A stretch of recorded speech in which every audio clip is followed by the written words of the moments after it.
শবে বরাত শব্দটি কোরআনেও নেই, হাদিসেও নেই। আসমানের নিচে জমিনের উপরে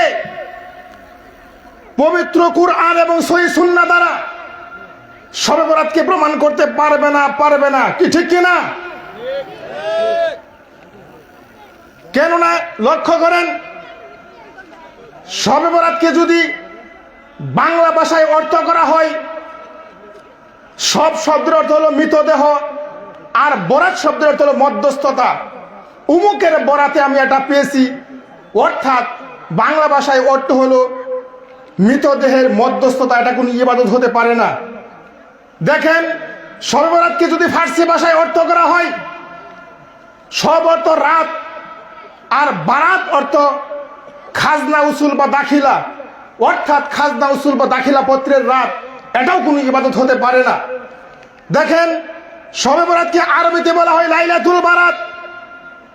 লাইলাতুল অর্থ রাত, আর বারাত অর্থ সম্পর্কচ্ছেদ বা সম্পর্কহীন, অর্থাৎ সম্পর্কচ্ছেদ বা সম্পর্কহীনের রাত।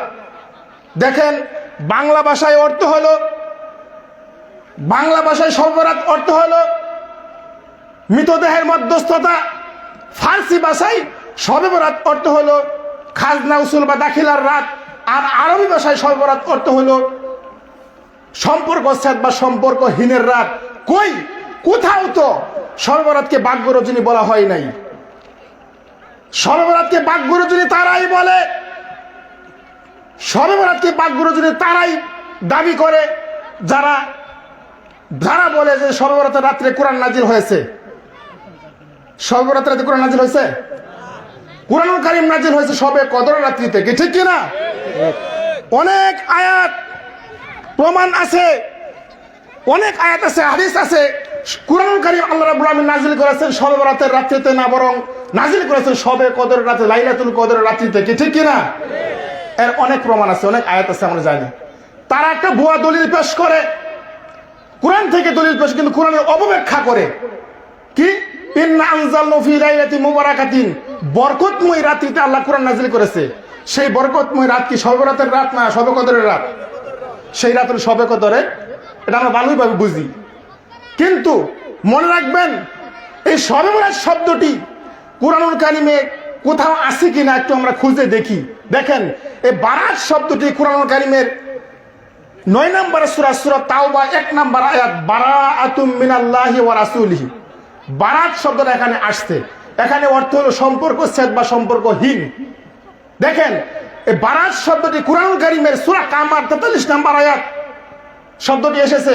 কুরআনুল কারীমের সূরা আনআম 19 নম্বর আয়াত, কুরআনুল কারীমের সূরা আনআম 178 নম্বর আয়াত, কুরআনুল কারীমের সূরা আনফাল 28 নম্বর আয়াত, কুরআনুল কারীমের সূরা হাশর 16 নম্বর আয়াত, কুরআনুল কারীমের সূরা যুখরুফ 26 নম্বর আয়াত, কুরআনুল কারীমের সূরা মুমতাহানা 4 নম্বর আয়াত। এই আয়াতগুলির মধ্যে বারাত শব্দটি এসেছে, কিন্তু এখানে অর্থ হলো সম্পর্কচ্ছেদ, সম্পর্কহীন, নিঃসম্পর্ক। কিন্তু কোথাও এই আয়াতগুলির মধ্যে কোথাও শবে বরাত শব্দটির অর্থ ভাগ্য রজনী বলা হয়? কোথাও বলা হয় নাই। মনে রাখবেন একটা কথা, শবে বরাতের পক্ষে ইবনে মাজাহ কিতাবের একটা হাদিস এসেছে। ইবনে মাজাহ কিতাবের 91 পৃষ্ঠা একটা হাদিস এসেছে। এই হাদিসটি যে রাবী বর্ণনা করেছে, ওই রাবী বিশ্বস্ত নয়। দেখেন, আল্লাহর নবী বলছেন, জাল হাদিস। দেখেন, আল্লাহর নবী বলছেন, সাহাবারা শুনো, শবে বরাতের রাতে 15 শাবান যখন আসে, দিনের বেলায় সিয়াম রাখবা, রাতের বেলায় নামাজ পড়বা। কেননা 15 শাবান রাতের বেলায় একবার সন্ধ্যার পরে, মাগরিবের পরই আল্লাহ রাব্বুল আলামিন দুনিয়ার নিকটবর্তী আসমানে আসা ডাকে। কখন আসে? সন্ধ্যার পরে। অর্থাৎ দেখেন, এই হাদিসের বিপরীত সহিহ বুখারীর হাদিস। আল্লাহ রাব্বুল আলামিন 365 দিনে বছর, 365 দিন আল্লাহ রাব্বুল আলামিন দুনিয়ার শেষ রাত্রিতে, রাতের 3 ভাগের 2 ভাগ চলে গেলে শেষ রাত্রিতে আল্লাহ রাব্বুল আলামিন দুনিয়ার নিকটবর্তী আসমানে আসা ডাকে, কার কি প্রয়োজন, কার কি অভাব, আমার কাছে চাও। কিন্তু শবে বরাতের রাতে 15 শাবান, ওই দিন রাতে আল্লাহ রাব্বুল আলামিন মাগরিবের পরই আয়েশা পড়ে। নাউজুবিল্লাহ বলেন। এই সমস্ত বানোয়াটি জাল জয়ীব এই হাদিসটি বর্ণনা করেছেন ইবনে আবি সাবরা। উনি বিশ্বস্ত না, তার মধ্যে সমস্যা আছে, ত্রুটি আছে, যার ফলে তার হাদিস গ্রহণ করা যাবে না। দেখেন শবে বরাতের পক্ষে যে সমস্ত যারা শবে বরাত পালন করে তারা দলিল দেয়। আর একটা হাদিস দেখেন, আল্লাহর নবী বলছেন, সাহাবারা শোনো, শবে বরাতের রাতে 15 শাবান দিনের বেলায় সিয়াম রাখে, রাতের বেলায় নামাজ পড়লে কি হয় জানো? বনি কলবের গোত্রের গায়ে, বনি কলবের গোত্রের গায়ে, ছাগলের গায়ে যতগুলি লোম আছে অতগুলি গুনাহ মাফ করে। নাউজুবিল্লাহ, অতগুলি গুনাহ মাফ করে। এই হাদিসটি বর্ণনা করেছেন হাজ্জাজ বিন আবু আত্রা। হাজ্জাজ বিন আবু আত্রা বলে আমি শুনছি ইহিয়ার কাছে, ইহিয়া বলে আমি শুনছি উরওয়ার কাছে, উরওয়া বলে আমি শুনছি আপনি কসিরের কাছে। সবচেয়ে মজার কথা হলো হাজ্জাজ বিন আবু আত্রা সাক্ষাৎ হয় না ইহিয়ার সাথে, ইহিয়া সাক্ষাৎ হয় না উরওয়ার সাথে, উরওয়া সাক্ষাৎ হয় না আপনি কসিরের সাথে। কেউ কারো দেখাই নাই, কথাই নাই, সাক্ষাৎ নাই, হাদিস বর্ণনা করে ফেলাইছে নবীর নাম দিয়ে। অর্থাৎ এই সমস্ত হাদিস জাল জয়ী বানোয়ারি হাদিস বিশ্বাস করা যাবে?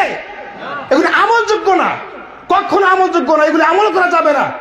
সম্মানিত সুধীবৃন্দ, মনে রাখবেন শবে বরাত শব্দটি, শবে বরাত আল্লাহর নবী সাল্লাল্লাহু আলাইহি ওয়াসাল্লাম পালন করেন নাই, সাহাবায়ে কেরাম পালন করেন নাই, তাবিঈন আযম পালন করেন নাই, তাবিগণ পালন করেন নাই, 4 ইমাম পালন করেন নাই।